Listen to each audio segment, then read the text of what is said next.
Hey Harry, we're going to figure out why your front ones are getting disconnected. It's usually stemming from a takeoff with anything like a front one because it's a small rotation, so your takeoff is really going to determine what's happening. But we're going to watch a full clip and then break it down. So you're coming in, good speed, nice and patient on the setup carve, and yeah, a little bit of disconnection in the air there. So first, let's go and break in your approach. So you're coming in, I notice you're doing a lot of little speed checks on the way in. This is generally not the best to do. It's better to go and slow down and then have a straight speed because it's going to make it a lot harder to have a predictable setup carve when you're doing a bunch of checks coming in. But your setup carve is pretty good. You're on your toes, not super aggressive, transitioning to your heels, right at the spin of a jump. You could honestly delay this by just a little bit and that'll just help you hold the position and stay stacked longer. And then something I want you to really notice here is your legs. Your front leg is in a straight line pointed up with your back leg sort of like stacked crouch. This is telling me that your hips are shifted backwards. If your weight's set over your back leg, what's going to go and cause your nose of your snowboard to lift a little bit. And we can sort of see that. It has a bit of a lift on the board. So it's not a big deal because your body position is generally stacked and your weight is mostly over the center of your snowboard. But that's just a little thing that you can shift that will make every jump easier in the future. Next, let's break down why you're getting disconnected here, because you're getting a super strong full connection. We love to see this, getting a full board length off the takeoff and really snapping off your tail. This is generating a lot of power and height. The problem is you're coming in and landing super tail heavy, shifted. There's a couple reasons this is happening. The first reason is your snap timing.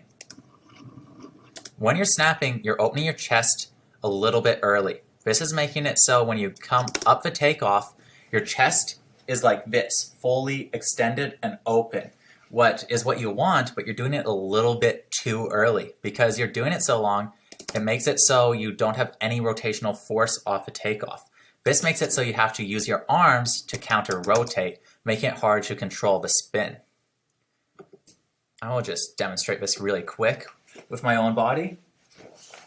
So you're doing your proper wind up and snap right now, where you're going and doing your toe edge, heel edge, wind up, snap, but what's happening is you're opening up your chest a little bit too early. You're coming in, heel edge, opening your chest, and you're holding this position, so then when you ride off the jump, you have to go and pop up and use your arms to bring your rotation back. And that's what's causing you to need to get this counter rotation for your spin instead of a smooth, constant rotation. Where if you delay opening up your chest, snapping, you'll be able to go and line it up with when you're leaving the takeoff, fully extended, chest straight, core engaged, letting you go and get a smooth, constant rotation. So you're doing the right motions, you just need to go and delay this process. Because if you go and rotate, hold the position, and pop up, you need to use your arms to bring it back, letting you go and do the 180, but you're doing it with counter rotation. You can do front ones with counter rotation, but it's going to make it more tricky when you start moving to 360s, because you can do 180s like this pretty easily, but as soon as you start doing more spins than that, counter rotation isn't going to do it. So you want to get that timing dialed in, so you're popping up, extending, leaving off your tail, all in one motion, and then you get that smooth 180. Next, let's break down why you're coming in tail heavy. And that's coming from that takeoff. We can really see it right here, where your leg is in a nice straight line here, but your front leg is really angled up towards your hips. So you're taking off really extended like this. This is because you're trying to maintain contact with the jump as long as possible, what we like to see, but you don't want to be doing it this exaggerated. This is more like what you'd be doing for a tail press, that super exaggerated back foot motion, lifting the nose, helping you get that press, and it's too much for a jump. So it's just that body angle that you're matching and carrying through the whole time in the air. So then when you hit the jump and spin it, we'll watch it in full motion, you're matching that arc on the takeoff, and it's just going to have it in the full time. So in order to fix this, hold 1 second. In order to fix this, you just need to go and make this motion less exaggerated. Instead of coming to the jump, well, I'll do it sideways. Instead of coming to the jump like this, what causes you to snap up off axis, coming around, whoo, you just want to be more centered. So you're coming into a jump, boom, boom, with both legs equally bent, not shifting over here like this. That makes it so your front leg's straight, you see? Because when you pop off like that, it's going to go and kim you it, and then you'll be off kilter the whole way. But if you go and shift from here to your neutral position, then when you pop up, you'll be able to go and get your chest into the landing. What's the last little step to clean this up?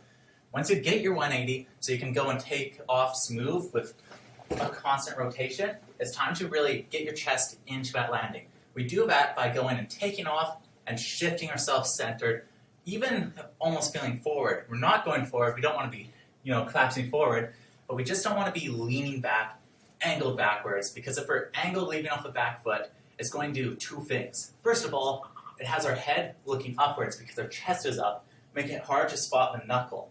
The second thing is it's making it so we're rotating over our back foot as our pivot point, pivoting around that. Where we really want to be going and pivoting off both feet, because here I can go and spot the landing a lot sooner and I'll be in a lot more stacked of a position.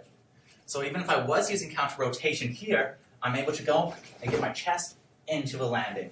So that's why just having that neutral position will really help you out. But you're really close. I really like how you're going and maintaining contact with the jump into your tail snapping off the end. Now you just need to do that with a little bit less exaggerated of a takeoff and go and make it so your timing is a little later, so you're going and snapping, channeling your whole energy. But that's really close and they're looking super good. So keep at it and let me know if you need any more help.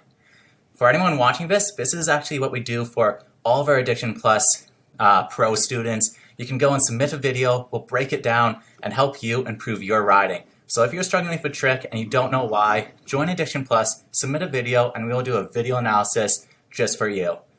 Awesome. Keep it up and let me know if you need any more help, Harry.